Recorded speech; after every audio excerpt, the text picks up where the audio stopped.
Well, you know who we are, I think, right? I'm Christian Kiefer. My two books are The Infinite Tides and The Animals. And this is Edan Lepucki, or if you prefer, Lepucki. Lepucki? Lepucki, Edan Lepucki. Edan Lepucki. And she is the author of a novella from Nouvella Books called If You Are If Like You're Me. Not Yet Like If You're Me. Not Yet I know Like Me. why I ever chose that There's title. lots of small words in that. Like Dan Tordes is the sensualist. I can remember that. Yeah, that's Two about words. it. Yeah. You should change the title of that. I wish I could. And the novel California, which she read from last night, which was lovely, As was by yours. the way. Well, we've talked about this a little bit before, but let me ask you a question to just get us started, which is, you had a wildly successful first novel, and how does that affect you as a writer when you're trying to work on your second one? Like, are you paralyzed by marketplace concerns now, or are you able to just sweep that aside and do your work? You know, everybody else seems to be more anxious about it than I am. I'm Because anxious I get about this it. question a lot from Yeah. fellow writers, but I kind of... Because we have no success. And we can't imagine what that would well, be like. I sort of treat the success of California as, I think it's healthier to be like, that was a once-in-a-lifetime opportunity. Mm-hmm. And if it doesn't happen again, well, it doesn't matter because it happened once, and that's more than it happens for a lot of writers that I know who are as talented, probably more talented than I am. So I sort of like, wow, that happened and that was great. So I don't feel like it has to happen again, which is in some ways freeing so that I can write another book and not really care what happens. I mean, I want it to do well and I want it to be successful and I want people to like it, but in the end, I just want it to be a good book. Yeah. So it's kind of helped me in this weird way. I'm kind of like, well, that happened, so now I don't have to be like, when will I ever get on the New York Times bestseller list? I'm like, it will never happen again. If it does, wow. Yeah. And if it doesn't, that's fine, because it happened once and you can never take it away from me. That's right. And it enabled me to sell my book before it was written, before it was finished. So I sold the next book when I had half of it, basically. And that could have freaked me out, but I kind of had enough of the book that it's sort of like, it is what it's going to be. And that I had already 100 pages before California came out. So it already had an identity of what aesthetic identity. So I kind of already getting back on that train and riding it into the station. And so I'm trying to feel like just lucky that I have been in this opportunity. I'm in this place, because I know a lot of writers who they're just stressed out about being able to sell the next book. It's always about being able to sell the next book. And I assume that at some point, maybe I'll be in that position too. So right now, I'm not in that position. So I'm just trying to be happy to not be in that position. And in the end, writing is just freaking hard. Yeah. And so it sucks. Yeah. And it's great at the same time. And whether or not your first book does well or you've already sold your book, it's always hard. So. Are you under contract for this one book, or are you on a multi-book contract? Just one book. I just sold one book. Yeah. I wanted to have two books, but I'm sort of glad. I mean, you sold it with Animals. It was a 2-book deal, and the second book, which you're writing now, wasn't even written. There was no. Did you even have to say the idea or anything? No. Then that's pretty. I mean, that's pretty rare to get that. Is it? So my agent says, because I was like, oh, I want to get that, but she was like, it's very hard to sell to a new publisher. You know, a publisher that you haven't worked with, to sell a second book. So part of me is like, oh, well, it would have been nice to have a 2-book deal. But then another part of me is like, well, I don't have a second book. At the time, I didn't have an idea for what that next book. The third book. Yeah. Thank you. Do you have one now? I do have one, but it's very vague. But my plan. We need to know the whole thing, all of it. No, not saying a word about that one. You're gonna tell what it is, and I'm gonna go on write TV. it. I'm gonna write it right now. Write it really fast. Yeah. Yeah. Yeah. Everyone who sees this. One of the reasons why I like to come to conferences, and one of the reasons why I like to teach, is that I feel like writing is the same for me as it is for everybody in this room. Yeah. Because it doesn't change. Even if you sell a book, even if you publish a book, even if your book does well or it does badly, or you get a good review or no reviews or bad reviews, it's still, when you have to write something new, it's still always difficult and always beautiful. Yeah. The one thing that changes is if you finish a novel, you know at least you can finish a novel, Yeah. even if it's not good. Yes. So if you can get the one novel done, even if it's unpublishable, you've at least done that. You have done it. You know, Yeah. you've climbed Everest once. Yes.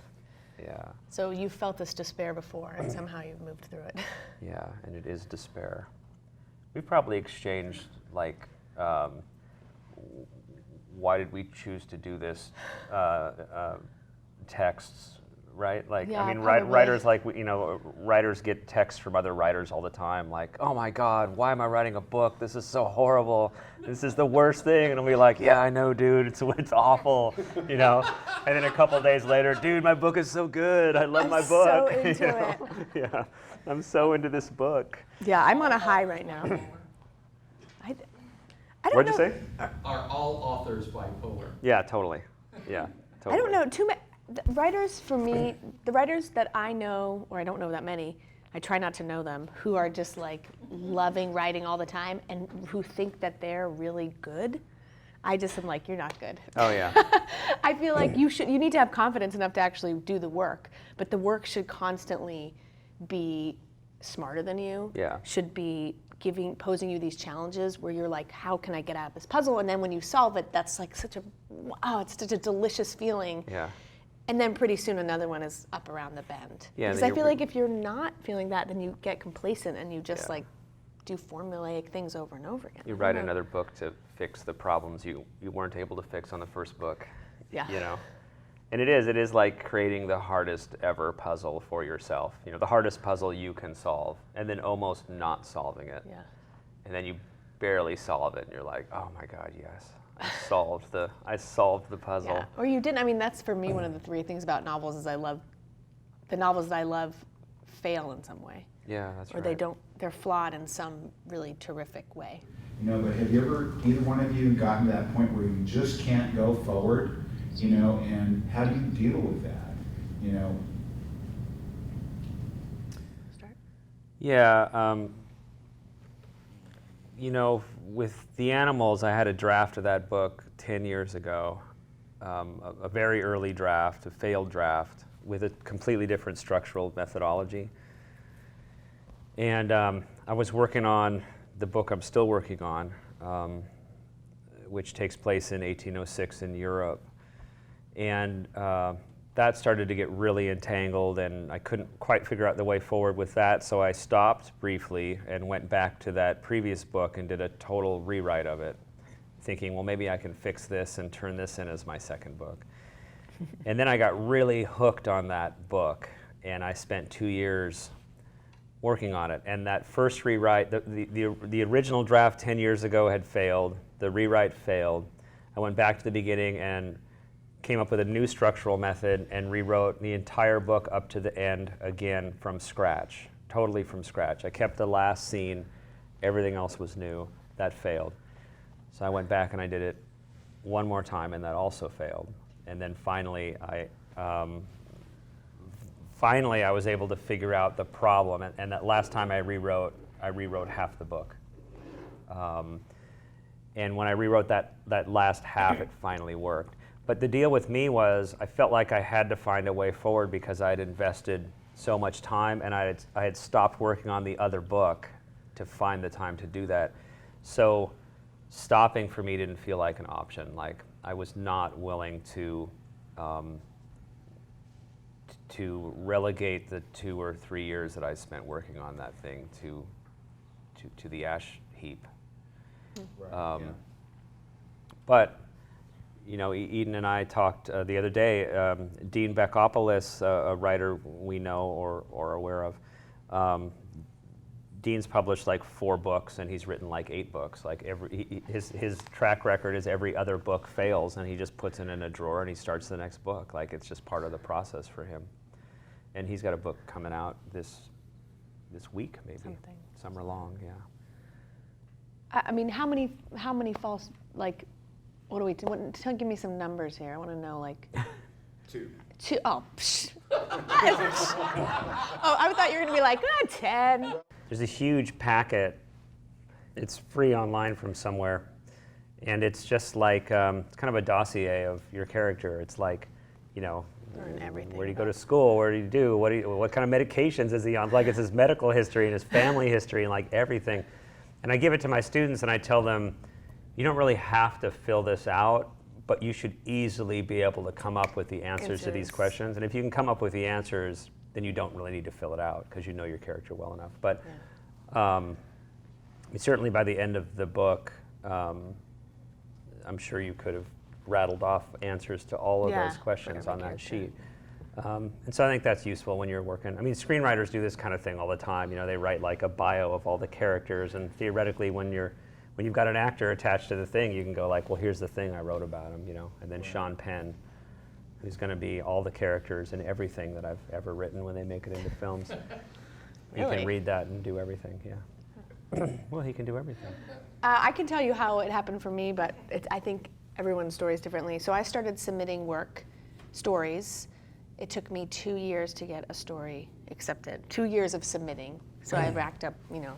And how much work did you do before that 2 years? Well, I started submitting my senior year of college because my teacher was really into students submitting as getting you. He was sort of like, just get used to being rejected, because if you want to be a writer, that's what you have to do. It's like continual. So it was when my students are like, oh, I'm afraid of getting rejected. I'm like, well, no, you will. If you get accepted, that's exceptional. It will never happen like that for one in I don't know how many people. Yeah. So you sort of send off, and it's like a badge of honor.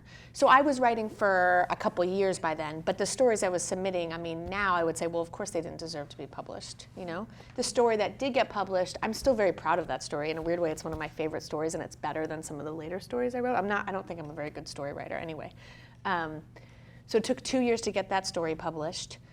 And then I was, as soon as I got that, I don't know if this happened to you, I was like, all right, I am on the tube. Let's go. It took another 2 years to get another story published. So I got the first story published the summer before I went to graduate school. And I was like, oh, I get to come to graduate school being like, hey, I got a story out this month.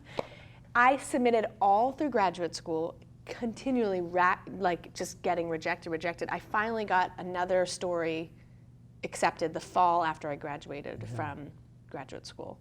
So it's just a really slow, or at least for me, slow process. And then after that, it started to like pick up a little bit. You know, it would be like once a year or 2 a year.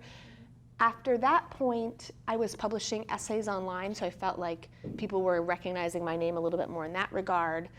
And I would occasionally get magazines asking me to submit, to sort of bypass the slush pile. So I these were small magazines. It wasn't like Tin House is calling me. Tin House still rejects me, okay? One Tin House, one story in the New Yorker. Yeah. Sorry, teenage. But I always try. Those three editors are the only people who are going to ever see this. Videos. Yeah. But what's funny is like Tin House has rejected me many times, but I have worked a relationship. There's a woman who works there, and we are not in touch regularly because I don't have that many stories, but when I have a story, I send them to her. And I have a story in McSweeney's, which I think I just broke them down because I submitted, and they kept sending me like personal notes, because oftentimes you get rejected, but you'll get a nice note from an editor. Well, McSweeney's will never even respond. Well, they that either happens send you too. a personal note, or you never hear nothing. anything. Yeah. So if you do get a personal note, it'll be like, hey, Patty, we like this story, but you know, please try us again. And then they'll sign their name. Your feet are too wet. The next time you send, just submit directly to the person who wrote you the note. Okay. And that way, you hope that it gets to them, to their desk, and they'll remember your line. And the cover letter say, hey, remember you wrote me the note about this story about the girl at the beach, blah, blah, blah, blah. Okay. So I sort of worked those relationships as best I could. And all the while, I really just wanted to write a novel. So I wrote a novel that took me 4 years to write. Just a lot of flailing. Like a lot of times writing a scene with that dread feeling, being like, I don't even know why they're in the scene. What are they doing? That book, I got an agent with that book, but it never sold. It was on submission for a year. And it got 2 close calls, but ultimately the editor who liked it wasn't powerful enough to buy it. So that book didn't sell. Right sort of in the middle of the submission process, I had my novella come out. And that happened because Dina, who's the head of Nouvella Press at the time, was a different press that published it. She emailed me and said, I've read your work, would you like to submit something? So She had read your short fiction. She had read my short fiction and my essays on the millions. And that was a really, I feel like, first of all, it was fun to write something. It was my first real experience writing something that somebody was actually going to read. Like I was writing it almost for her. So that went through a lot of drafts with her, and then it came out. And that was a small press, it's a tiny press, so it wasn't like it was bringing me like big acclaim or something. But it got this strange little, devoted readership of people who read all of the novellas that she published. I'm one of those people. Yeah. That's how Weirdly, I found, Chris was that's like, how I've read your you. novella. I was like, you have? Wow. So that happened in the midst of me getting rejections for my novel, which was devastating. Like, I thought I would die if that ever happened to me. I mean, really, I was like working on something for over 4 years and then it not being published, like my life dream just. Yeah. But you know what? That book was on submission for so long that in the middle of that, I started California. And after the first book was on submission. Which is about the entire world being devastated. Yeah, it kind of makes sense now. So I just wrote a new book because I was like, and that was the only solace I had, was that I was in this new creative world that was inspiring me, because rejection in publication is not inspiring. Even the good things about publication are not inspiring in the way that writing is. So finally I sold California, and that was 2 years after that. So, I mean, it's sort of like a long process. I know you have other questions about editors. I would say that if you're taking classes, you can often get recommendations for private editors from your teachers. I got to plug my private writing school, Writing Workshops Los Angeles, but we do have, you can get one-on-one critiques and editors through our school, but any creative writing teacher that you work with, I'm sure will have someone that they recommend who is, you can count on them to give you thorough, rigorous feedback that will be useful. That's not someone just trying to take your money. Yeah. Was California placed for you by the same agent who was unsuccessful with your first novel? Yes, which I think is rare in some ways. And I will say, before my current agent, who was with me for both books, I had another agent who dropped me because she didn't think she could sell my first book, and she was right, it didn't sell. She was like, this is not marketable, it's not gonna happen, sorry, see you later. But I stuck with my agent, namely because she really got my voice, and she likes California, and she really likes the new book, and so I feel like I want to be a writer who publishes very different work, and that I feel like I can stick with her. And she's extremely honest, which I appreciate. She never, ever will blow smoke up my... A completely honest agent. I know. Well, some agents seem to just blow hot air up you, right? I don't know. Yeah. She's extremely this person is a jerk, this person is wonderful, this is really working in your work, this doesn't make any sense. She's just straightforward about it, and I really appreciate that. Yeah. My agent is fiscally very conservative.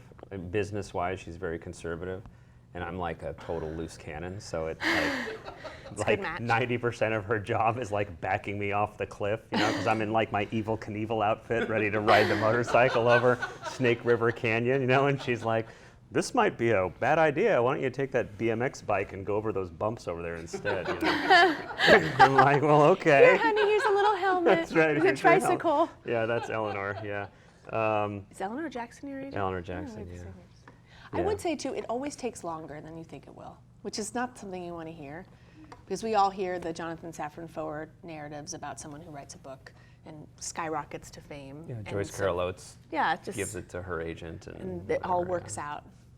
But Yeah, I had, so T.C. Boyle was my undergrad teacher, and he actually didn't talk much in class, but one of the, when he did talk, everyone was like, and he would say the story's really not done until it's in the mail. But he also said he had never been rejected by a magazine. The first story he sent was published by North American Review. But I think with Boyle, he was very... a different time. He was very... Well, plus he was very sure of his voice. He was... His stories were entertaining and comedic, and he knew exactly what he wanted to sound like. This is that kind of thing. For me, I thought I knew what I wanted to sound like, but I look at my stories that I wrote back then now, and it's oh, thank God none of those got published, because they're terrible, But so I wrote a lot of stories because I was in the class, and I sent all of them out, and I had 350 rejection slips, and I literally wallpapered the entire wall up to the ceiling with rejection. Then it became a thing where I was like, oh, I'm gonna wallpaper that wall now. And it became the rejection. It kind of became a game, So when something got accepted, I was always like, oh, could you send me a rejection slip anyway from my wall, And then it took 3 totally failed books before I wrote Tides, and When did you get your agent?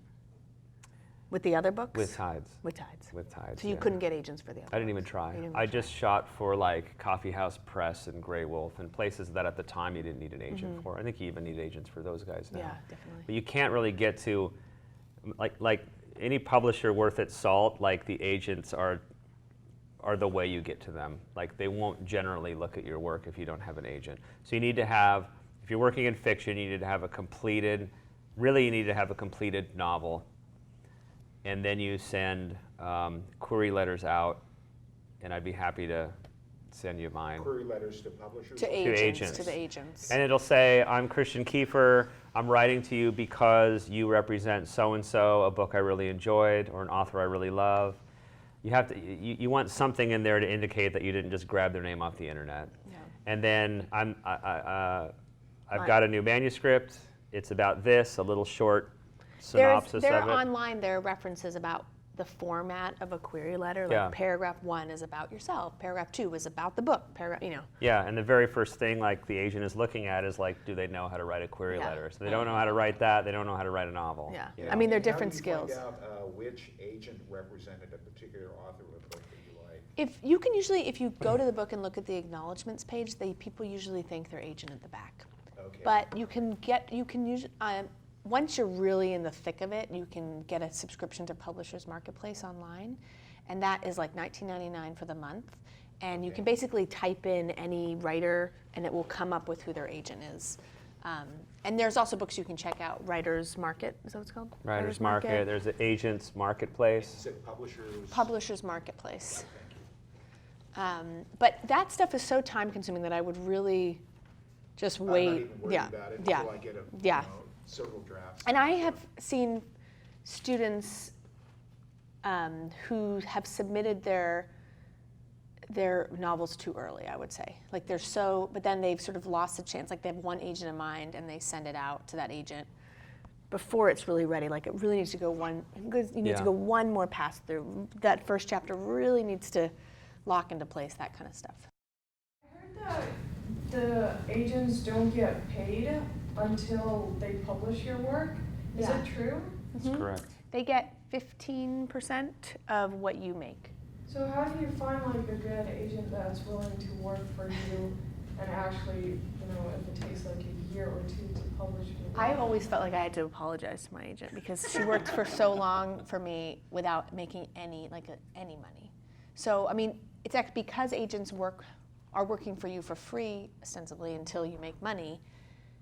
It's easy to find the agents that are shifty because they'll sometimes I've heard of this happening. I've heard of it too. Charging money. Basically the agent works for you, so they shouldn't be asking you for any money up front or anything like that. But you can think about why an agent would be so picky because they're not getting paid unless they can sell your work. So, I mean, I think you can tell about reputable agents based on who they represent client-wise.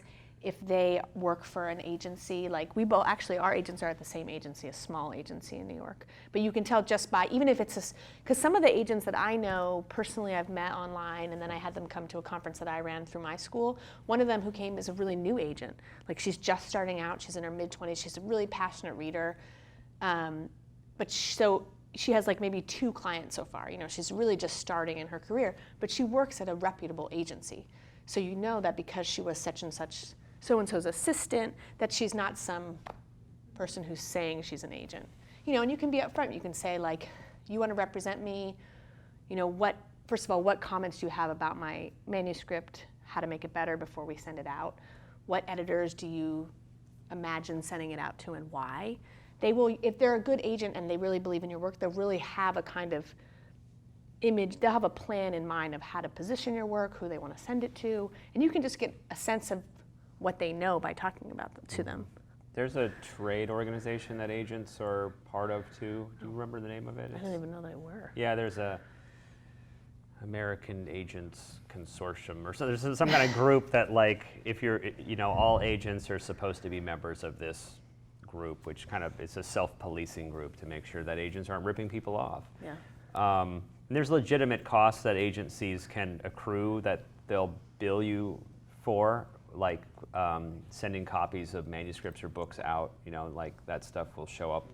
But it's supposed to show up against the cut of money that they take. They should never like go, here's your bill at the end.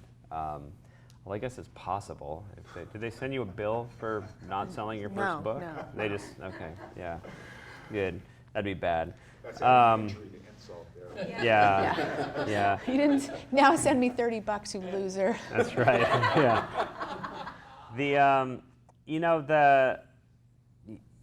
Your agent is your biggest fan after your spouse and your mom, and then the next biggest fan is your editor. And if so really you're out there sending your work out hoping to find somebody who loves your work, almost as much as you do, and is willing to work with you for a couple of years for no money, which is especially hard if you're a new author, because they have to, at least in my case, my agent had to train me how to be an author, a public author, or like how to talk, like, You're like a she would say, feral like, dog. here's how you talk to an editor during this initial phone call, because to her it's a business transaction. Yeah. It's like, so I want you to say this and this, or like her. One of the things she said that was actually really valuable is, no matter what they say, just say, that's interesting, I'll think about that, or I hadn't thought about that. So it's like if they tell you they want to rename your book, I love ducklings, don't say, what? That's a ridiculous idea. You're an idiot. Just say, wow, I hadn't really thought about that. That's interesting. Because, so like that kind of conversation happens a lot when you're a first-time author. At least it did for me. I don't know if it did for you, but there's a lot of training and a lot of work that the agent has to do for you, because she's setting you up for a career that she's going to be with you on this train for maybe a long, long time, 30, 40, 50 years even, I mean, people have agents and they hold on to them forever sometimes. And that's what you want. You want somebody who believes in the book, but also believes that the next book and the next book and the next book are going to be good or better, like, and they want to be with you down the road of art. And they also are the reason you get to not think about any of the things that we're talking about. Like, you get to work. You get to do your work, your important artistic work, and then the only time you have to think about it is when you email them and go like, when am I going to get paid? Hey. And they're occupying that world. You get in a fight with your editor, and I call my agent first. Yeah. And I actually don't get in fights with my editor now, but because she's wonderful. But the agent is a nice sort of closed door that closes off a lot of stuff for you that you then don't have to think about, because he or she is watching all that for you. Because it's in her best interest to get paid and to sell your book and all that stuff, because she's making 15% of your paycheck, and that's wonderful. It's like having a work wife or a work husband, like taking care of your business out there in New York. The other thing is, when I was thinking about agents, something that has been like helpful to me kind of emotionally is when I read a book and I would say, would I be this person's agent? Because there are books that I really like, but I don't think I could be that writer's agent. And so that was really useful to me, because whenever you get a rejection from an agent, you just think, oh God, I'm so bad or whatever. But then you think, there are a lot of good writers out there that I wouldn't really feel qualified to represent. So just kind of flipping that and thinking about from their perspective, I don't know, helped me a little bit. There's another issue too, which we talked about a little bit in this business panel that I did with Jody Angel yesterday. But because agents make 15% of your paycheck, if they look at your book and they think, wow, this would be great for this awesome little press, right? 15% of that awesome little press's check to you is not going to be worth their time probably. So they may turn it down just because they think, well, I love this book, but it's perfect for $2 radio or for Nouvella or something, right? And they might turn it down for that reason, like 15% of very little money is not enough skin in the game for them, right? Michael Spurgeon had an agent who was a super heavy hitter, and he sent it out to 9 houses, and when nobody bought the book, they dropped him.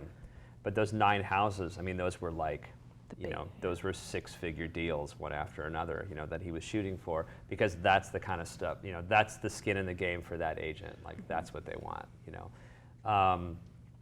So that's another consideration. You may have a lot of trouble getting an agent, and it may not be because your book is mediocre. It may just be because it's for a specific or smaller kind of market. It's turned into like a real businessy talk, didn't it? I know. Yeah, that's because we're high rollers. Oh, yeah. It's definitely We bought matching Maseratis, and that's how we drove here. You got more questions about stuff? Yeah. Oh. What, and then, You mentioned before talking about like writing essays for the millions, that sort of thing. yeah. How helpful do you think that is for a fiction writer, especially if you're trying to figure out what's the best use of your time? That's a good question. My general philosophy is you should only do it if you like to do it. So because I teach, a lot of the things that I have written about for the millions kind of worked in concert with whatever subjects I was sort of preoccupied with as a teacher. So I would write kind of craft essays or essays about writing. And so they were nice little like palette, they were like a palette cleanser for me from like the long slog of whatever novel I was writing, but also they would kind of help me understand how I felt about whatever topic. And I'm not the kind of person who can spend all my time working on my fiction, so I really needed that creative departure. That said, right now it's really hard for me to find the time to write the essays because I have more going on than I used to. But I wouldn't suggest, it's the same thing where people are like, should I mean, this is a little bit less intellectually engaging, but people are like, should I have a Twitter account? And like, well, you don't need to have one to be a writer, but if you find it enjoyable, then it doesn't hurt. I kind of feel the same way about writing nonfiction that you publish online or in magazines. Like, it will take away from your longer project, but it might enrich that project in another way by kind of figuring out what you feel about something. I feel like the millions. Yeah, I mean, and I would never do it because it gave me a presence. Right. You know what I mean? Like, that was an ancillary benefit, but that was never the reason I did it. And when I started writing for the millions wasn't like a big thing. I mean, it's not really a big thing now, but it has a larger readership than it did before. And I'm just surprised by how many people I've met at readings who read me because of the millions. So, and opportunities have come through the millions, so I feel like it has been a benefit in that regard. But I would never start from that. I just like writing that stuff. And like novel writing, and especially, or getting published in literary magazines, like it's slow, it's long, but writing something that you really work hard on and then you can put online and people can respond, that kind of it scratches that itch so you don't need to rush with your novel because you're getting that fulfilled elsewhere.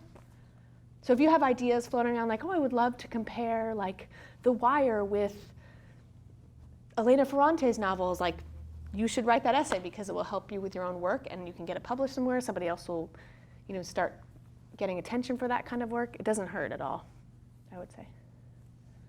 You mentioned that there are books that you read that you like, but you wouldn't feel comfortable representing the author. Why would that be? Well, I guess I don't feel like there are books that I like, but I feel like to be someone's agent, you have to be like madly in love with the book and the voice. And if you think about all the books you've read in a year, there's probably a lot that you really like, but there's probably only, if you're lucky, there's maybe 3 in the year that really like rise to the top as like, man, I just love that book. I really connect with it. And those are the ones that I think you would want an agent. So I just don't think it's. I'd want to agent your book. What? I'd want to agent I'd your agent book. yours. Really? Yeah. Let's do that. Let's All right, fire let's our do it. agents. Yeah, and we don't agent need them. each other. We don't need them. We know everyone in New York. Yeah. I mean, there's also stuff like, I don't know. I'm trying to think of a book that I recently have read and really liked, but I would not. I'm trying to think. It was a specific situation that happened where I read a book and I was like, that was a good book. I really liked it, but I wouldn't go all the way for it. Like I wouldn't work for free for a couple years for it, kind of feeling. Yeah. That's like almost every book I read that I like. I'm like, that was really good. Yeah, I liked it. I liked it a lot. Yeah. But I'm not like, oh my God, everybody else to read. Because that's the feeling that the agent has to be. You have to read this. You have to read this. And not every book you read is going to have that power, right? Almost none of them do. Like almost none. I've read quite a few this year that were really good. Really? Yeah. Katie's. Katie's was That's the one I gotta read. so good. Oh my God, you're gonna love it. It's just my sentence mania. Like, I just love that kind of 19th century sentence style. She has good sentences. Does she? She has good paragraphs. So few It's Katie people and do I, now. well, they're not like 19th century maniacs. No, but they're good though. Yeah, Katie, he's talking about this book, The Ghost Network by Katie D. Sabato, and she was a student of mine, and her book is just out with Melville House. It's an incredible novel. But we have talked about this at length.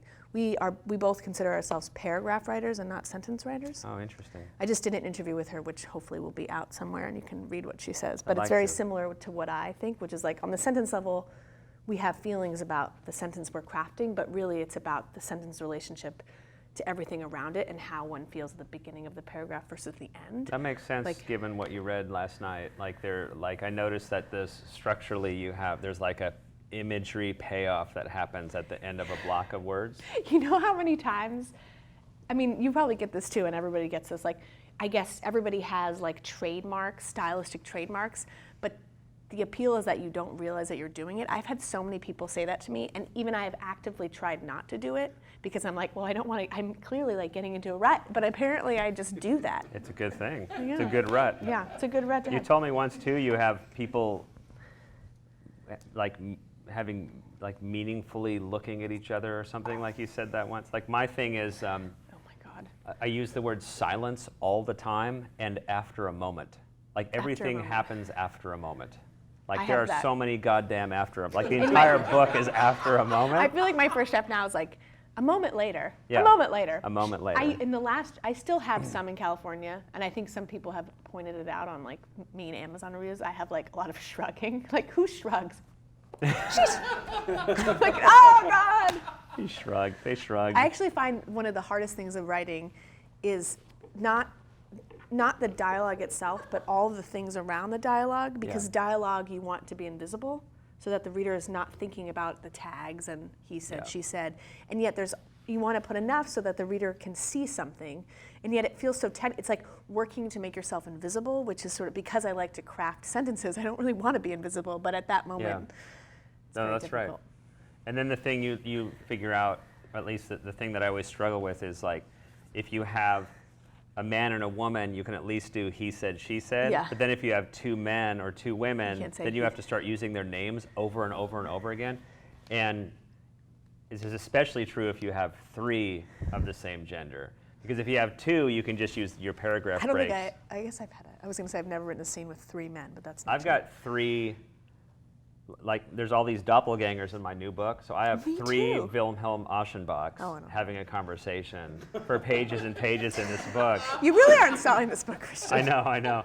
But We know it's always Wilhelm Aschenbach. it's always Wilhelm Aschenbach, yeah. There's no doubt it's him. Do you ever, well, like I said, I'm just beginning at this, but sometimes you read something and you think, how did that get published? Because, I've taken classes and I see, oh, that's so wrong how they did that. And then sometimes I'll read something and get so defeated and think, I'll never, ever be that good. Yes, yes, and yes. Yeah. I also read stuff that I love and think, that was amazing, and were that not so-and-so, that would never have gotten published. And I'm so glad that it did, but if you're not Don DeLillo, you can't publish Point Omega because the Yeah. book, It's right? really depressing. Yeah. But I'm so glad that Don DeLillo wrote Point Omega because it's incredible. Maybe one of my favorite is books Point of the Omega? last Is it a 10 novel? years. It's a novel. Oh, I yeah. haven't read that one. Short novel. So good, right? So good. I couldn't even tell you what it's about because I don't know, and I read it twice. I used to be so into Don DeLillo. I still am into Don DeLillo. I read Underworld like 10 times. Really? Because I was That going must to do have my taken you like 50 well, I was years. going to do my honors. I was going to do my honors thesis on it in college, and then I dropped out. Yeah. I realized it was making me extremely unhappy. But I enjoyed reading it. Yeah. Yeah. Was I there? would, like, Were we finish it and answering a start- question? Oh, just reading stuff. Yeah, Oh, I mean, yeah, I remember. I feel like I'd rather have the latter of reading something that makes me feel defeated because it's so terrific. Because at least that invigorates me to want to write, to be as good. Because there's nothing as empty feeling as reading just crappy writing. But you know what? I also feel like, you know what? People read for different reasons. Like what floats Christian's boat is not what floats a lot of other writers' boats. You know, and because I was a bookseller for so long, and I had so many like parents come in with their teenager and be like, he only reads comic books, and we were like, can we get him like the Red Badge of Courage? And I'd be like, dude, just let the kid read the comic books, because reading is reading, in my opinion. Like, you are spending a time in another world. Whether or not I think that world is poorly constructed is really none of my business. I think there is place in the world for 50 Shades of Grey, like, because it offers somebody something, and that's fine. I'd rather have somebody read that than to be looking at their phone, because at least there is some empathic connection that's happening through that reading, even if I think it's bad writing. Yeah, my wife reads paranormal romance novels, like one after another. And Have you ever read any of them? I've read them on the toilet. Yeah. Because that's what's behind me. You know? No, I mean, she loves them and she reads a lot of them, and there are some of the writers are good, actually. Yeah. Some of the writers are good. Most of them are not. But there's a couple, and she knows which ones are good, and she's right. Like, they're good writers. I mean, they're good in that, like, Stephen King, John Grisham kind of, like, you know, moving this stuff forward sort of way. And I think, you know, I haven't, I don't read paranormal, I haven't read any romance, actually. I tried to read 50 Shades of Grey, but it felt like teaching really, like, remedial writing, where I felt like I was correcting it in my mind, and I was like, this feels like working. But I have read crime novels, and those, I tend to like crime novels like Tana French or something, who's more language-driven and not quite so genre-driven. But I have found that books that do something that my book, I would think, don't do, help me. You know, in the same way that watching Law and Order, SVU, I found made me a better writer. I'm much better at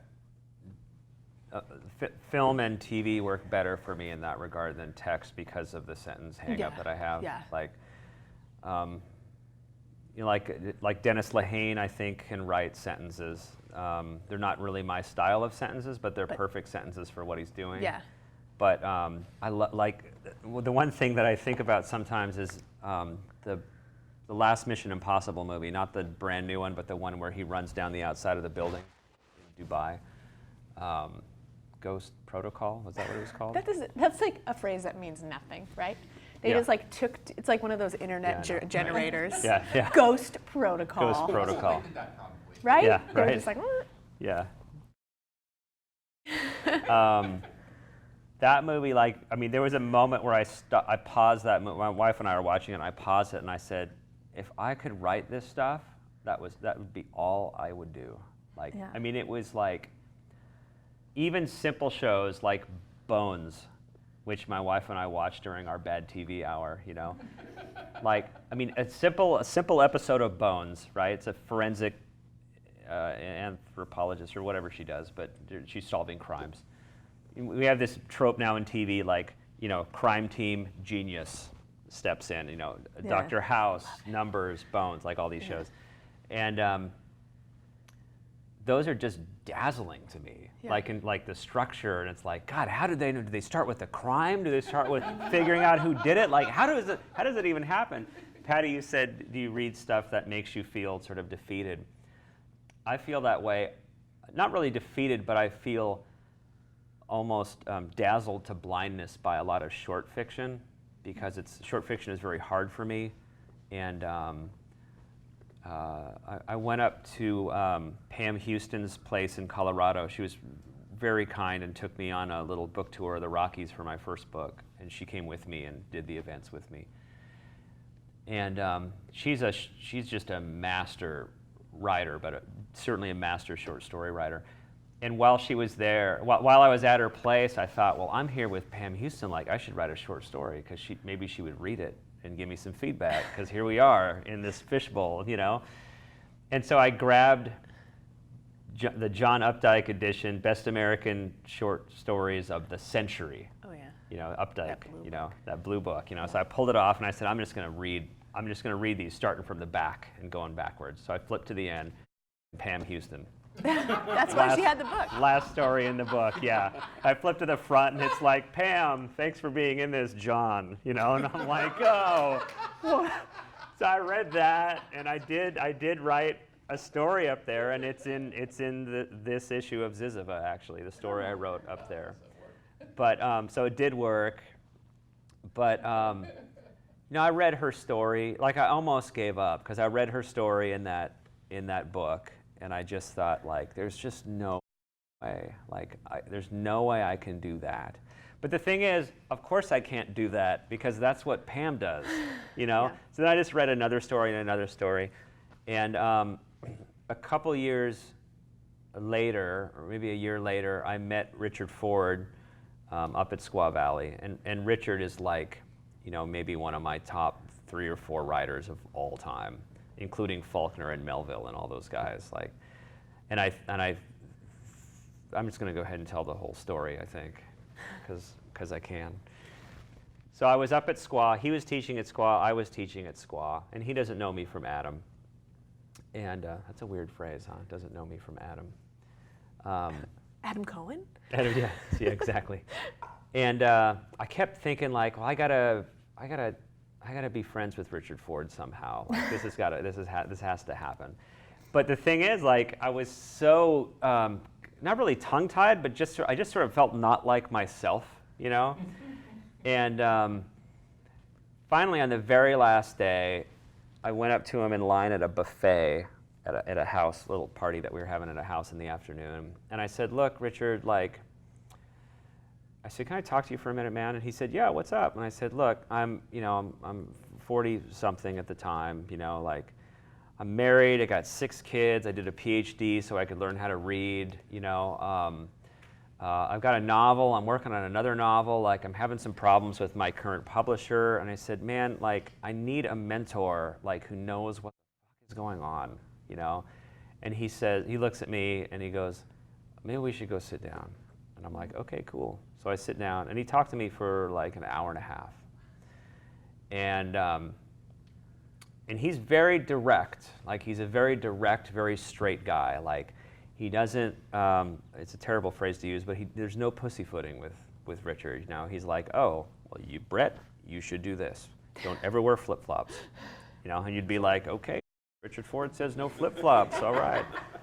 And he'll be like, really, now? You know? But he gave me his card with his phone number and his email address on it, and he said, you know, email me and we can talk more about this stuff, or call or whatever. And I said, okay, cool. So I wrote him. Oh, and then at the end he said, oh, by the way, this mentor thing, this is going to take a significant amount of time on my part. What's in it for me? And he said, and I don't mean that I expect you to pay me. Like, I don't need you to pay me, but I just want to know, like, what do I get out of this? So I went back home and I was like, oh, crap. And I thought, well, maybe this is his way of not having to do it, you know? And so I talked to my wife and I talked to a couple friends and I'm like, what do you say to Richard Ford? Like, and I thought, well, maybe I'll get him like a signed copy of a book that he likes, you know, like a signed Ford Maddox Ford Good Soldier or something. And my wife was like, no, that's like, he probably has 10 of those already, you know? So I finally just wrote him this long email and I said, look, Richard, like, what you get out of this is me, because I'm pretty damn awesome, you know? And I just kind of, in a very polite way, I just sort of laid it out, you know? And I said, you know, I'm gonna go through and I'm gonna read all your work in order of publication. I'm gonna read all the books you edited, including the Granta book of the American short story, 2 volumes. He edited a huge book of novellas, like, and I did, man. I read all of that stuff.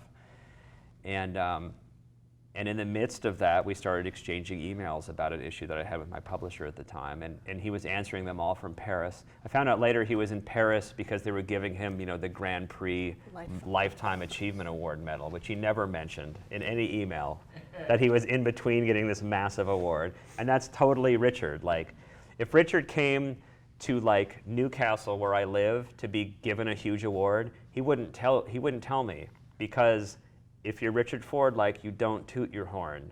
Like, your horn is being tooted by others, so you don't do that, And I think that's pretty awesome, It's like a different social universe. Are you a mentor to anyone? I'm a mentor to Patty. No, I'm a mentor. Like you are. I'm a mentor to students, and I try to be. I try to be. The thing with being a mentor is everybody wants one, and you can't really do that effectively for everyone. Yeah, I guess it's different for me because you're full-time. Yeah. Because I'm one time, Katie DeSpato, who wrote that book, The Ghost Network, I was writing a piece on For the Millions about mentors and mentees because I was very interested in the people who have become my mentors. Dan Shawn from Oberlin and Ben Fountain, who I met at a writing retreat, I sort of made him be. But later he was like, I'm not your mentor. I was like, yes, you are. I was like, you give me advice all the time. How could you not be my mentor? So I asked Katie kind of sheepishly, I was like, can I put you in this essay? Like, would you consider me your mentor? I don't want to like assume. And she was like, oh yes. And we had a really interesting conversation about what one gets out of having a mentor in terms of the feedback you get, the advice, the guidance, the support, and to be able to be someone's mentor is like a really satisfying relationship. To be able to give the advice, it's like having a child. It's like having a grandchild, I would think, because it's having a child without all the hard, really difficult parts. Yeah, just the So fun like part. when Katie had her book come out, like she did all the hard work. I mean, she was in my classes, but it's all her. But I could enjoy it as if it was my book, but without the angst of it being my own book.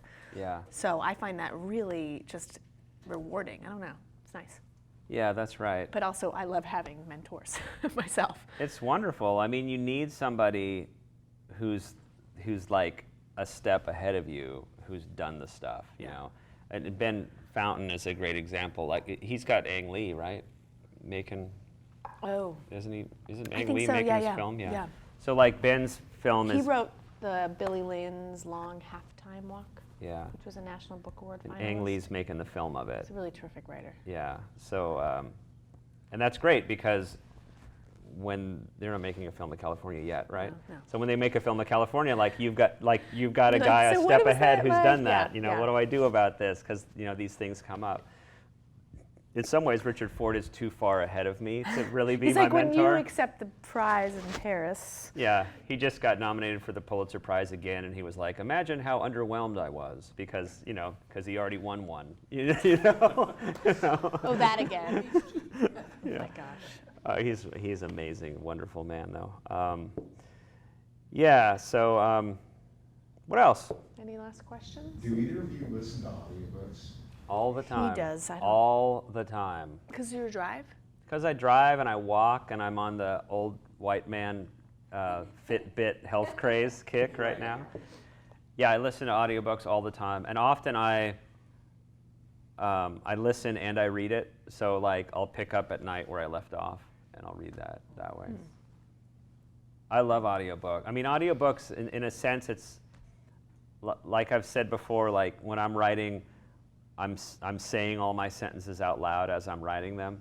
So to me, it's funny because I don't actually like to go to readings very much because I want to experience the literature kind of by myself in my head, not with a group of people necessarily. And also, and I'm sure Eden will agree, a lot of readings are pretty bad and they're too long. And I like to go hear writers talk about their writing. I do enjoy that. So I'm a fan of readers who read for 15 minutes and then they talk for 40 minutes, talk with the audience for 40 minutes. And then I get a little taste of the language and I get to hear whoever, Eden, read from the book with her own voice, you know, and then I get to find out some interesting stuff about the writer.